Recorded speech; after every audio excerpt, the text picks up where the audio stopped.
프리미어 프로의 소스 패널은 프로젝트에 사용되는 미디어 파일들을 조직하고 관리하는 데 중요한 역할을 합니다. 또한 이 패널에 있는 단축 버튼들은 동영상 편집을 위한 핵심적인 키워드이며 영상 편집을 위해 반드시 필요한 기능들입니다. 따라서 특히 영상 편집 입문자라면 이 패널에서 제공되는 모든 기능과 역할에 대해서 반드시 이해하고 다음 강의로 넘어가시길 바랍니다.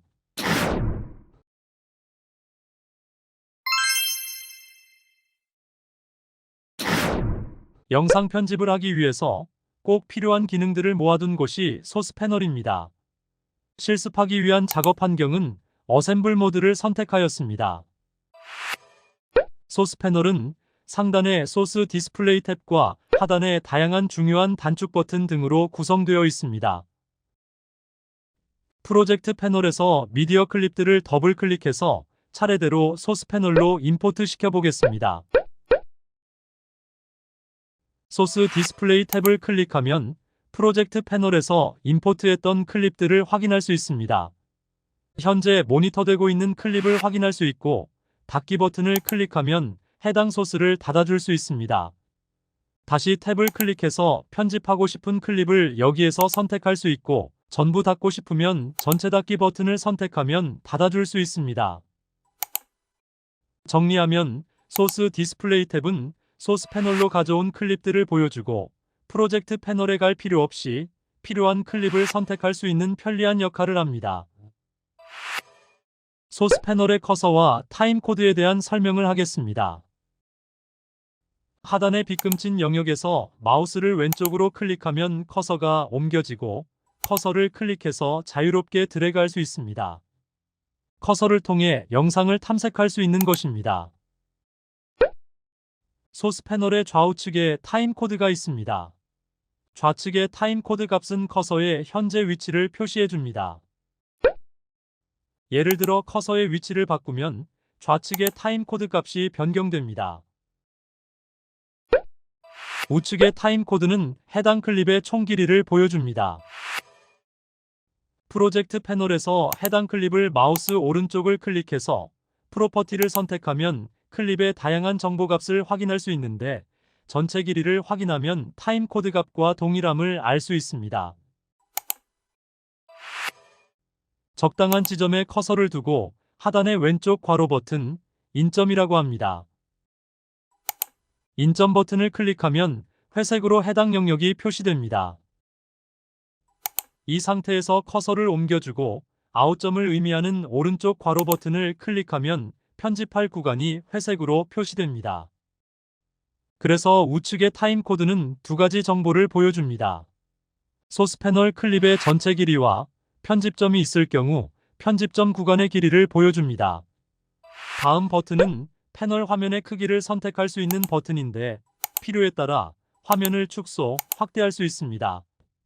화면을 축소시켜 조절점을 확인할 수 있고 확대해서 마스크 같은 작업을 할 때 유용합니다. 우측의 버튼은 커서가 인점 또는 아웃점에 있을 때 시각적으로 보여줍니다. 인점 또는 아웃점의 이동 버튼을 클릭하면 커서가 해당 지점으로 이동되면서 모양이 바뀝니다.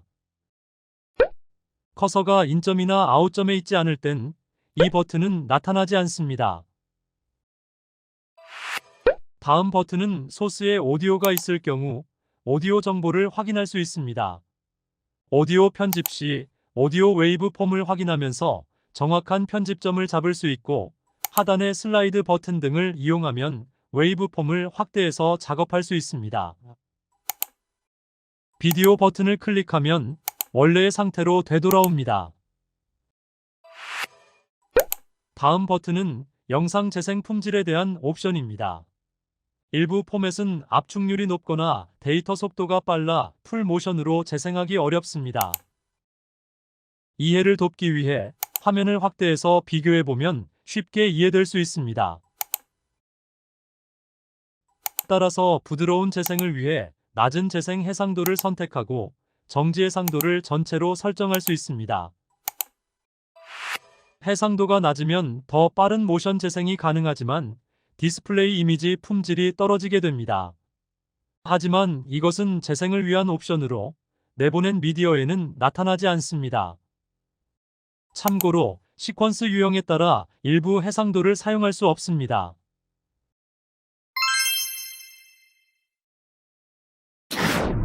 모든 패널엔 렌치 아이콘, 즉 세팅 버튼이 있는데 주로 해당 클립의 속성과 작업의 형태와 관련된 옵션이 많습니다.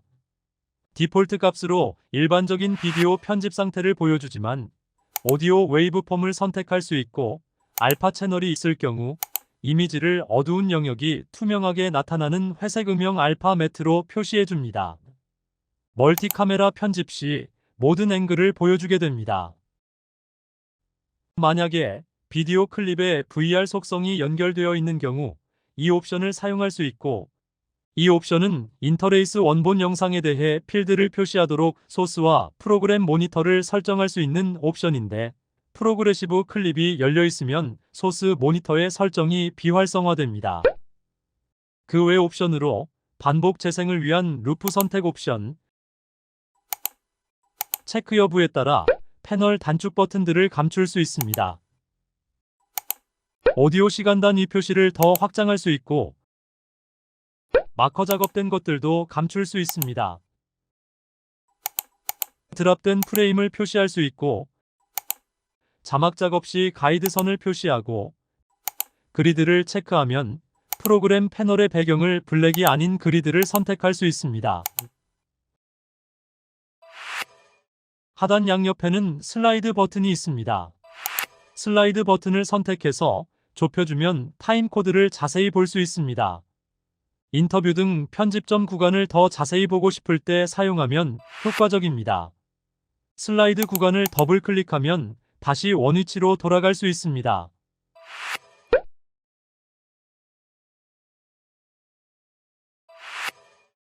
마커 단축 버튼을 클릭하면 해당 위치에서 마커가 생성됩니다.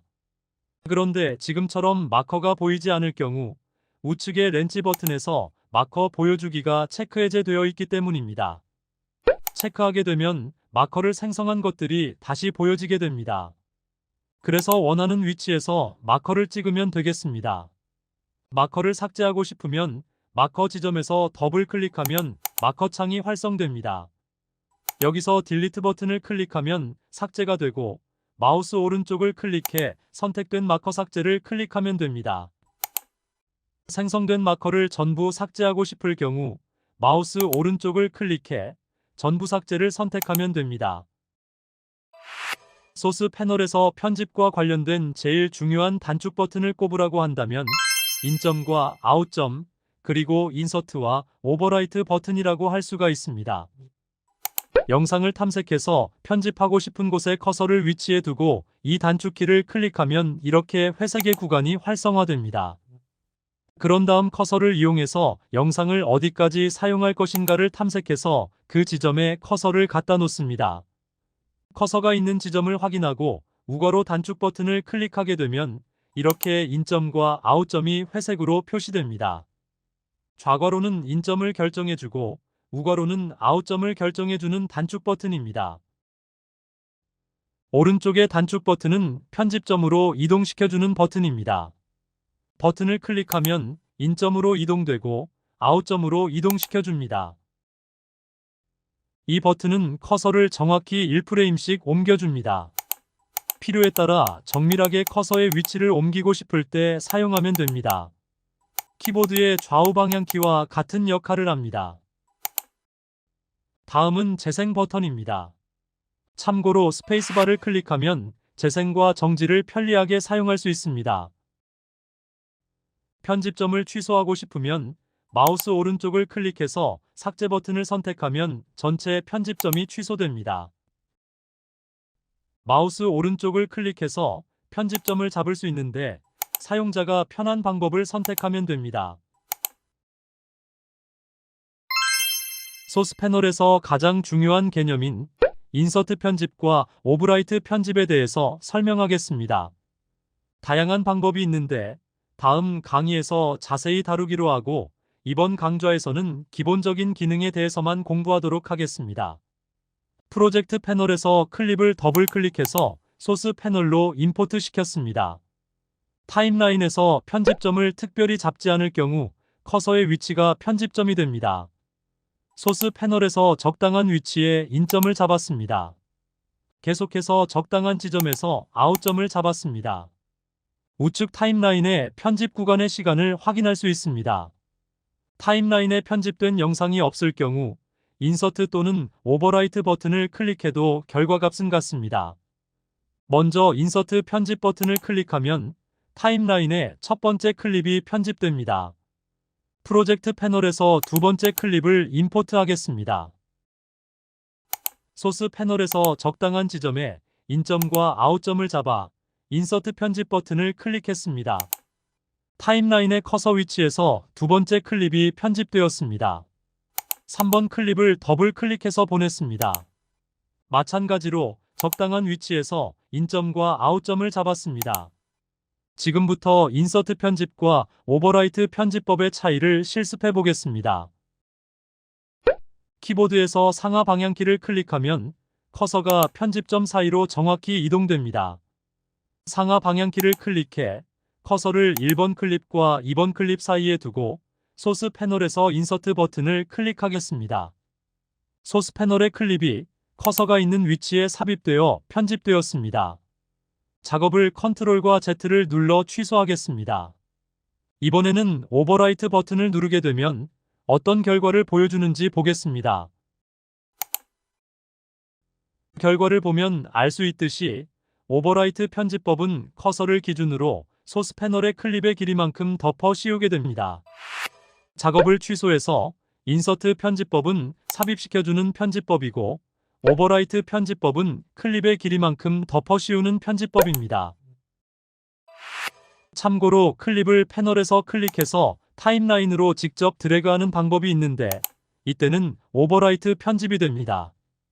오버라이트 편집이 되어 클립을 덮어버립니다. 하지만 컨트롤 버튼을 클릭해서 드래그하면 인서트 편집을 할 수 있습니다.